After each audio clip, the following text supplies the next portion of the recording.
नमस्कार साथियों, मैं ओम भाटिया वॉइस ऑफ हक से। मैं आया हुआ हूँ भागू का गांव, जो कि इन दिनों गाजी फकीर, जो कि सिंधी मुसलमानों के धर्मगुरु कहे जाते थे और माने जाते थे, और जैसलमेर की राजनीति में उनकी बहुत बड़ी दखलंदाजी थी, जिनका निधन हो चुका है।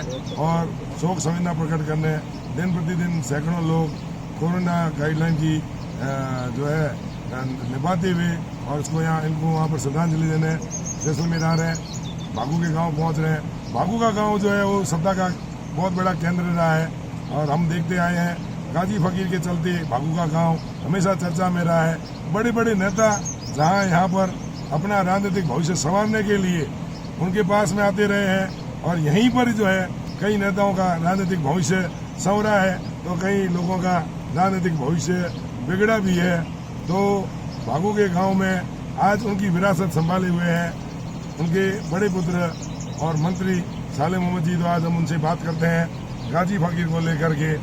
साले मोहम्मद जी, आज जो है आपके पिता और आपके सिंधी मुसलमानों के धर्मगुरु माने जाने वाले गाजी फकीर नहीं रहे।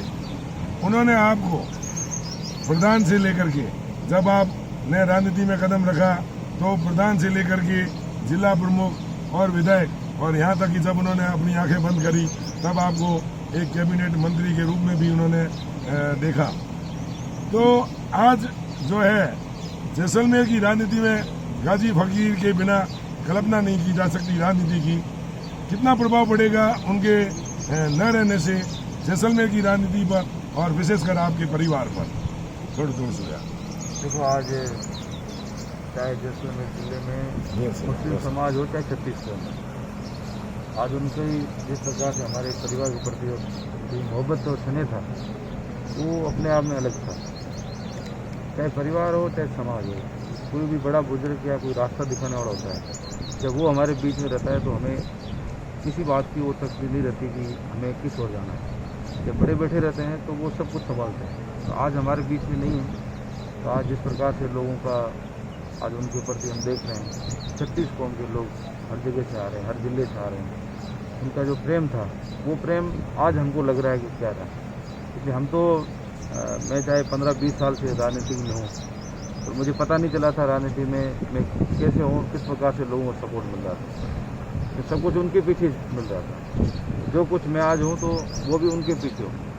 तो आज उनकी हमारे बीच में नहीं रहना, तो उनकी तो कमी तो कभी पूर्ति नहीं हो सकती, चाहे समाज हो चाहे 36 कौम हो। हम तो मालिक से यही परमात्मा से दुआ करते हैं कि उनको जन्नतुल फिरदौस में जगह अता फरमाए, और जो उन्होंने समाज के लिए और यहाँ के लिए सब कुछ जो काम किया है, उन कामों को हम आगे बढ़ाएं, और उनके ये जो रास्ते बताए गए हैं सबको साथ लेके चलें। उनकी हमेशा रहता था कि गरीब के लिए हमें कहते थे कि आप उनके लिए काम, कोई गरीब उनके पास आ गया और जब तक उनका कोई काम या नहीं होता था तो उनको तकलीफ होती थी।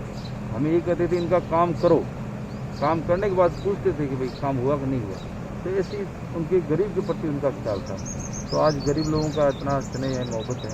हम चाहेंगे कि जो उनकी बातें हैं, उनके जो द्वारा काम किए गए हैं, तो आज उनका जो लोगों का प्रेम दिख रहा है, तो वो सद्भावना, प्रेम, जिले की एकता, सब कुछ चीज़ें जो छोड़ के गए हैं, उनको सबकी सहयोग लेकर हम चलें और आगे बढ़ें। यही परमात्मा से दुआ करते हैं। जैसलमेर की राजनीति में गाजी फकीर एक बहुत बड़ा नाम था। आपके परिवार के वो जरूर मुखिया थे, लेकिन जैसलमेर की राजनीति में चाहे मैं देखा करता था कि जो है कांग्रेस के लोग तो उनसे वोट मांगने, टिकट मांगने और अपना राजनीतिक भविष्य संवारने के लिए आया करते थे, लेकिन चोरी छिपे कहीं न कहीं आगे पीछे के रास्ते से विपक्षी पार्टियों के नेता भी उनके पास में आया करते थे। ऐसी क्या खूबियां हैं जिनको लेकर के अब आप आगे चल करके और अपनी राजनीतिक भविष्य को सफलता के मुकाम तक पहुंचाएंगे अपने बलबूते पर? देखो, हमारा परिवार, मेरे दादाजी जी थे, वो भी गरीब थे, और हम भी गरीब परिवार से निकले, तो ज़्यादा अमीर नहीं थे। दादाजी ने लोगों की सेवा की थी, और उन्हीं की तेरे चल के उन्होंने भी आगे बढ़कर उसी रास्ते को आगे अपनाया। और जो चाहे राजनीतिक जीवन में पक्ष विपक्ष पार्टियां होती रहती हैं, पर कभी कभी जो व्यक्ति होता है वो व्यक्ति नाम से बड़ा होता है कि लगता है कि यह व्यक्ति आगे जाकर के समाज के लिए अच्छा काम करेगा, जनता की सेवा करेगा। कभी कभी इस प्रकार के निर्णय भी कभी लेने पड़ते हैं, पर सब लोग मिलना, पार्टी से जुड़ा रहना, किसी पार्टी एक से अलग बात है। पर सबका सहयोग, हर जाति का, हर पार्टी का, हर आदमी का, आने वाले का मान सम्मान इज्जत देना वो बड़ी बात होती है। तो उनके दिल में ये होता था कि जो व्यक्ति आया है तो उसके लिए मान सम्मान इज्जत की बनी रहे, उसके मान सम्मान में कोई कमी नहीं रहे। तो इस प्रकार से सबकी सहयोग लेकर के सबको साथ लेकर चले। गाजी फकीर के आगे धर्मगुरु लगा करता था और धर्मगुरु के नाते जो है वो आपके मुस्लिम वर्ग के बहुत बड़े समुदाय में जो है पूजनीय, माननीय और आदरणीय माने जाते थे। आज जब वो नहीं रहे हैं तो उनकी पदवी, जहाँ तक मैंने सोशल मीडिया और अखबारों में देखी है, आपको मिली है। तो क्या आप धर्मगुरु साले मोहम्मद अब बन चुके हैं या एक मंत्री साले मोहम्मद है? देखो, मंत्री पद तो ये आते जाते रहते हैं, पद भी आना जाना रहता है, पर जो इनकी जो हमारे पीर साहब वगैरह से लेकर के जो हमारी एक प्रक्रिया चली है कि हमारे जो पीर साहब हैं, पहले आज यहाँ नहीं है, सिंध में है, पर उनकी जो गद्दी थी वो 8 पीढ़ी से यहाँ जब सीमाएं नहीं थी, उस सीमाओं से मेरे दादाजी से लेकर के हम जितने भी यहाँ के सिंधी मुस्लिम हैं, उन मुस्लिमों के लिए जो हमारे एक पदवी होती है वो पदवी रही है हमेशा परिवार में।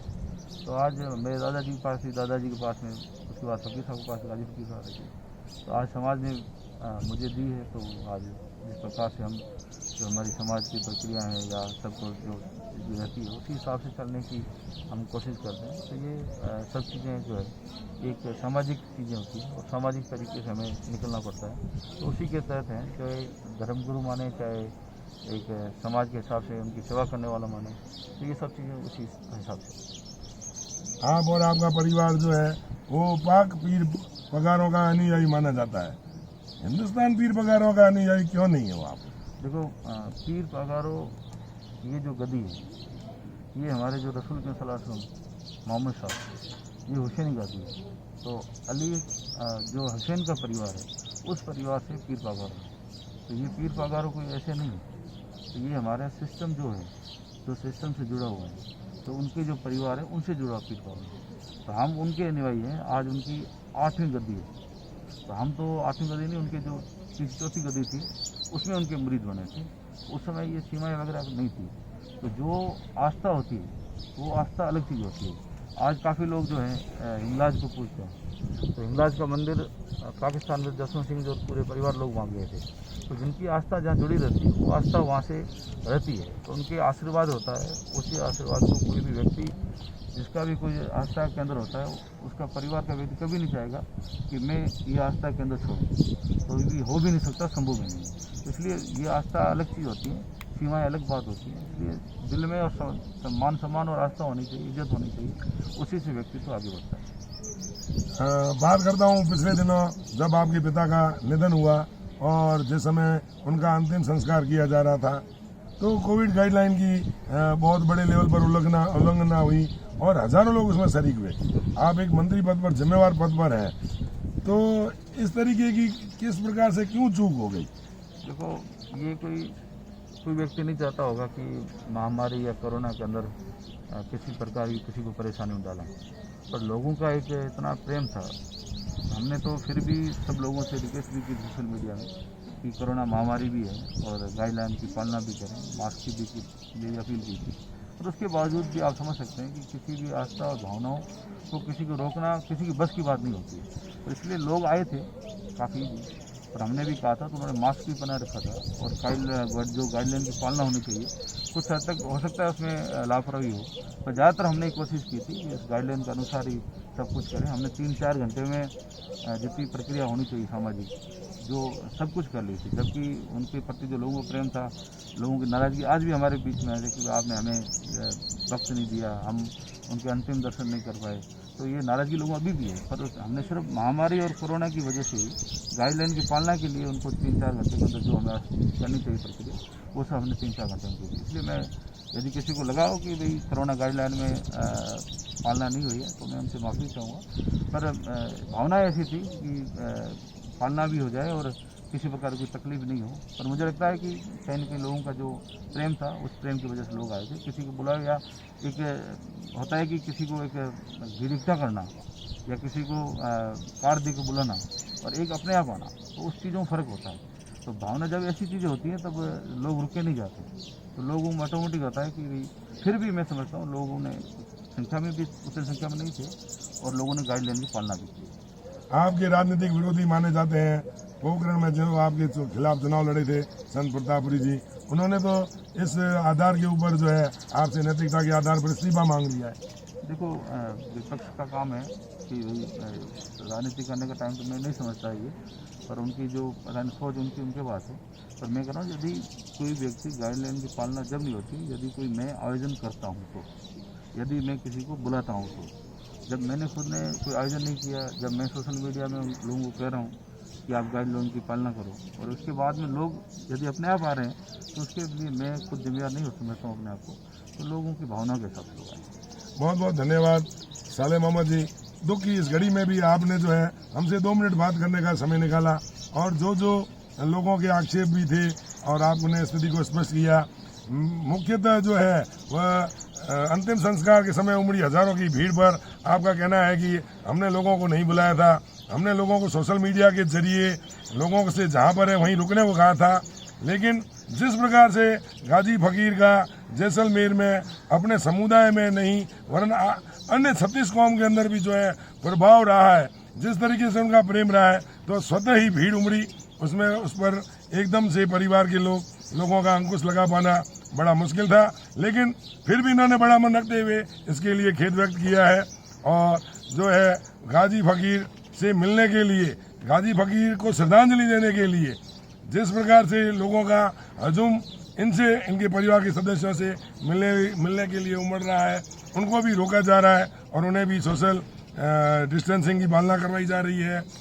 अब देखते हैं कि जो है गाजी फकीर की जो विरासत थी, जहां उनको लेकर के लोग धोख लगाने भागू के गांव आया करते थे, तो इनके परिवार के सदस्य जो है उस मुकाम को कहां तक बनाए रखते हैं और कहां आगे की सीढ़ियां चढ़ पाते हैं, यह आने वाला भविष्य बताएगा।